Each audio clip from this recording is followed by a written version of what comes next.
வணக்கம். இன்றைக்கி நம்ம காளான் வறுவல் எப்படி செய்கிறதுன்னு பார்க்கலாம். இந்த காளான் வறுவல் வெறும் 10 நிமிஷத்தில் ரொம்ப டேஸ்ட்டாக செஞ்சு முடிச்சிடலாம். அதுவும் வெறும் பூண்டு மட்டுமே வச்சு ரொம்ப டேஸ்ட்டான ஒரு காளான் வறுவல் தான் செய்ய போகிறோம்.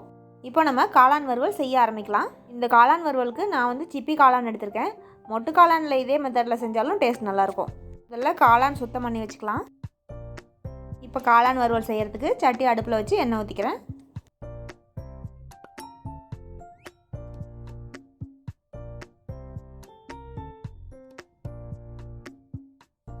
கருவேப்பிலை போட்டு பொரிஞ்சதும் பூண்டு ஒரு 10 பல்லு பூண்டு நல்லா சின்ன சின்னதாக நறுக்கி சேர்த்துக்கலாம். இந்த பூண்டு தான் இந்த காளான் வறுவலுக்கு மிகச்சிறந்த சுவை கொடுக்கும். அதனால தான் இந்த காளான் வறுவலுக்கு கார்லிக் மஷ்ரூம்னு பேர் வச்சுருக்கேன்.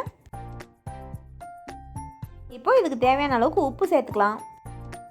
ஒரு சிட்டிகை மஞ்சத்தூள் போடுறேன்.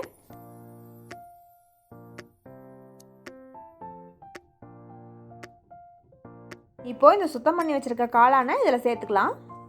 காளான் போட்டு உடனேவும் கிளறி விடலாம். ஆனால் இந்த சட்டியில் கொஞ்சம் நிறையா இருக்கு இல்லையா, அதனால் நான் ஒரு 2 நிமிஷம் மூடி வச்சிடுறேன். அந்த காளான்லாம் அப்படியே கொஞ்சம் சுருங்கிடும். இப்போ இது கொஞ்சம் நல்லா கலந்து விட்டுக்கிறேன்.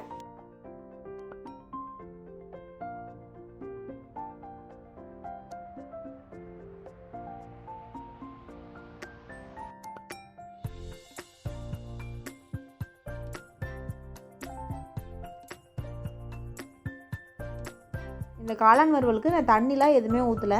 காளான்லேயே கொஞ்சம் தண்ணி விடும் இல்லையா, அந்த தண்ணியிலே இது நல்லா வெந்துடுச்சு. அவ்வளோதான். கடைசியாக காரத்துக்கு தேவையான அளவுக்கு மிளகுத்தூள் மட்டும் சேர்த்துக்கலாம்.